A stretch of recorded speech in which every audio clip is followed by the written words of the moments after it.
I want to move to the moment when you went from behind the scenes, music producer genius, all these hits, and then suddenly television rears its head and you are offered a job as a judge on Pop Stars, but you don't take it in the first series. Why was that?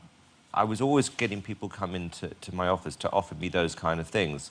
You know, could we do like a fly-on-the-wall documentary? And I was always wary about doing it because there didn't seem any point to it. And then when Pop Stars came along, I was offered to be the judge.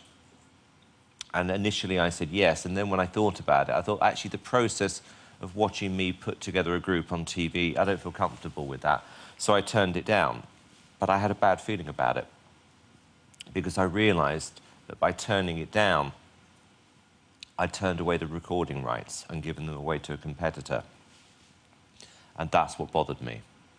Did you also slightly think, I could have done that job? When I saw the show back, yes. I thought I probably could do a better job, yeah. Mainly because this is what I've done all my life. I mean, I've always auditioned.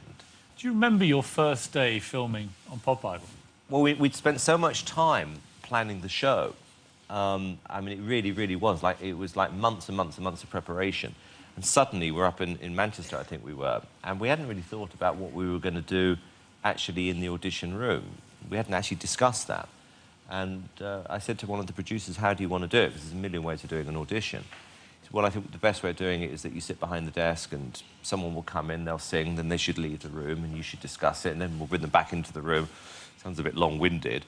And we did it for about 7 auditions, and in the end, I just can't do this. You've got to tell them to their face, there and then, whether you like them or not. I mean, this is just too painful. But that decision changed everything. Yeah, I think it did.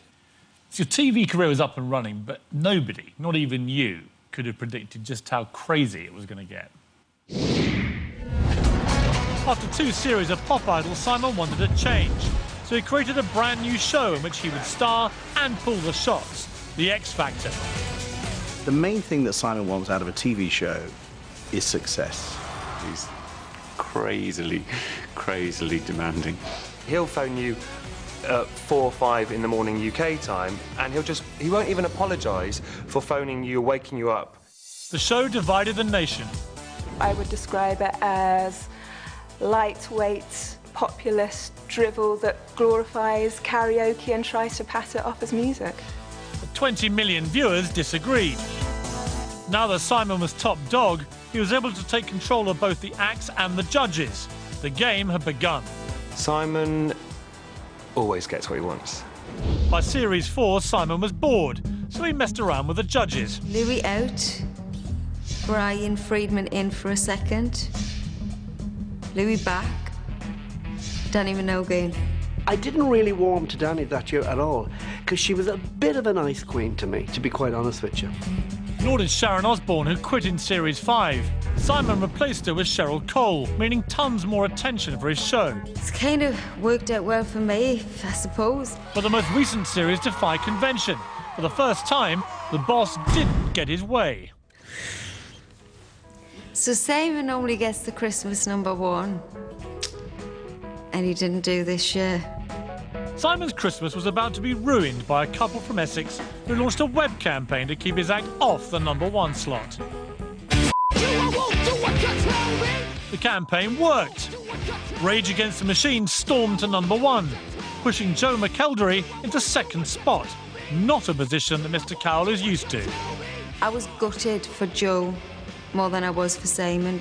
This campaign and the song they chose very succinctly said, we are fed up of being spoon-fed, just watered-down crap year after year.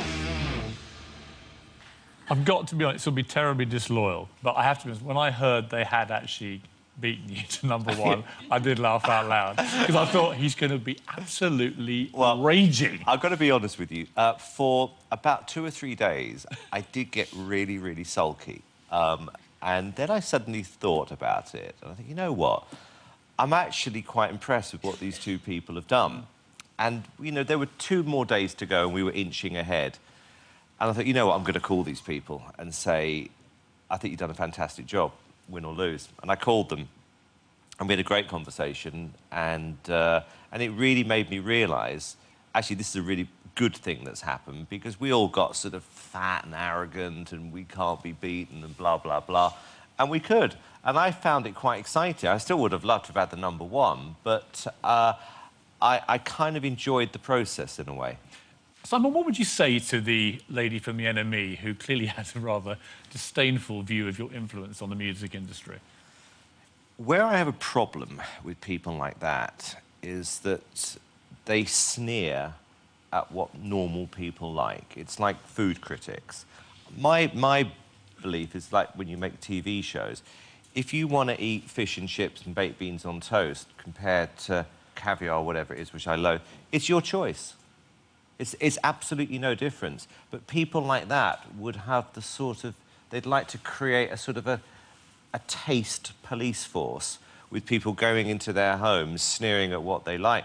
That's why I always say, they're not criticising me, they are sneering at the people who buy my records or watch my TV shows. And I don't like that.